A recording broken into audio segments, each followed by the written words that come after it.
नमस्कार दोस्तों, मैं सुदीप तिवारी तिवारी इंस्टीट्यूट में आपका स्वागत है। दोस्तों, आज से हम टाइम वर्क स्टार्ट करने वाले हैं और टाइम वर्क के अंतर्गत आज हमारा कॉन्सेप्ट नंबर 1 है।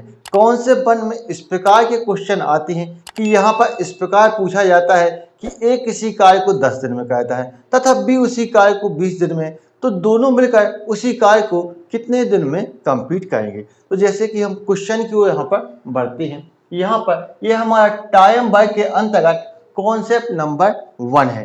तो इसको यहाँ पर हम देख लेते हैं। यहाँ पर जैसे कि दिया गया है कि ए किसी कार्य को 12 दिन में करता है। क्वेश्चन के अनुसार यहाँ पर दिया गया है कि ए किसी कार्य को 12 दिन में कर रहा है और बी उसी कार्य को 18 दिन में कर रहा है। बी उसी कार्य को 18 दिन में पूरा करता है। तो क्वेश्चन में बोला गया है कि ए और बी दोनों मिलकर उस कार्य को कितने दिन में कंप्लीट करेंगे, पूरा करेंगे। तो यहाँ पर बोला गया है कि ए और बी उसी कार्य को मिलकर कितने दिनों में पूरा करेंगे। तो यहाँ पर सबसे इम्पोर्टेंट हमारे लिए क्या हो जाता है, कुल कार्य, टोटल वर्क। तो टोटल वर्क हम यहाँ पर किस प्रकार से निकालेंगे, तो उसको निकालने का यहाँ पर एक तरीका होता है। हम क्या करते हैं, 12 का और 18 का हम क्या करते हैं, एलसीएम ले लेते हैं, लघुत्तम समावर्तक ले लेते हैं। तो 12 का और 18 का एलसीएम कितना होता है, 36 होता है, 36 होता है। तो यहाँ पर 12 और 18 का एलसीएम कितना आएगा, 36 आएगा। यह हमारा टोटल वर्क, कुल कार्य निकल के आ जाता है। अब हमें क्या निकालना है, यहाँ पर क्षमता निकालनी है कि ए की कितनी क्षमता है और बी की कितनी क्षमता है। जैसे कि ए 12 दिन में 36 कार्य करता है, 12 दिन में 36 कार्य करता है, तो एक दिन में कितना करेगा, हम 12 से 36 में भाग देंगे। 12 से 36 में भाग देंगे तो कितना आएगा, 3 आएगा। यानी कि ए एक दिन में कितना कार्य कर रहा है, 3।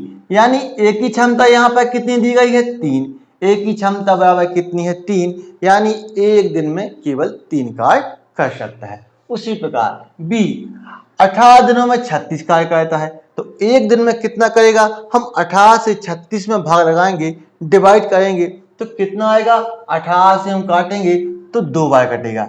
यानी कि बी की क्षमता कितनी है, 2। यानी कि बी एक दिन में केवल 2 ही कार्य कर सकता है। अब हमने यहाँ पर हमने क्षमता निकाल ली है। क्या कराना है, ए की क्षमता 3 है और बी की क्षमता कितनी है, 2 है। यानी कि ए की क्षमता कितनी है, 3 और बी की क्षमता कितनी है, 2। यानी कि हमें 5 की क्षमता से 36 काम कराने हैं। तो हम क्या करेंगे, 36 में हम 5 का भाग कर देंगे। यहाँ पर ए और बी से हमें कार्य कराना है 36।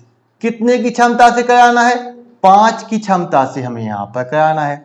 तो 5 से यहाँ पर हम क्या करेंगे, 36 से भाग देंगे। यह पूरी तरीके से डिवाइड नहीं हो सकता है, यहाँ पर हमारा दशमलव में आएगा, लेकिन यहाँ पर हमें फ्रैक्शन में दे रखा है, तो हमें आंसर यहाँ पर अपना फ्रैक्शन में निकालने की जरूरत है। उसके लिए हम क्या करेंगे, यहाँ पर 5 से 36 में हम यहाँ पर भाग देंगे। यहाँ पर हम 5 में 36 से यहाँ पर भाग लगाएंगे, तो 5 से काटेंगे तो 7 बार, 5 7 35, यहाँ पर 1 आएगा। अब इसको हमें किस प्रकार से करना है, यहाँ पर जिससे यहाँ पर हम भाग देते हैं उसको हम क्या करते हैं, नीचे रखते हैं। जिससे यहाँ पर हम भाग देते हैं उसको हम क्या करते हैं, नीचे रखते हैं। तो 5 को यहाँ पर हम नीचे रखेंगे और जो भाग पर होता है उसको हम साइड में रखते हैं, और जो शेष बच गया है, जो रिमाइंडर है, उसको यहाँ पर हम ऊपर रखते हैं। तो हमारा आंसर यही होगा, 7 सही 1/5, जो कि बिल्कुल सही है और जो कि बी है। तो बढ़ते हैं आज के नेक्स्ट क्वेश्चन की ओर। जैसा कि यहाँ पर दिया गया, यह भी वैसा सेम क्वेश्चन है जैसा अभी हमने पहले आपको बताया था। यहाँ पर दिया गया है कि आदित्य किसी कार्य को 24 दिन में कर रहा है तथा रमन उसी कार्य को 45 दिन में कर रहा है, तो दोनों मिलकर उस कार्य को कितने दिन में करेंगे। यह क्वेश्चन हम आपके लिए छोड़ रहे हैं। इसको सॉल्व कर आपको इसका आंसर कमेंट बॉक्स में हमको लिखकर देना है। तो यदि आपको यह वीडियो पसंद आया है तो इस वीडियो को लाइक करें, शेयर करें और हमारे चैनल को सब्सक्राइब करें। तो मिलते हैं नेक्स्ट वीडियो में। Thank you for watching.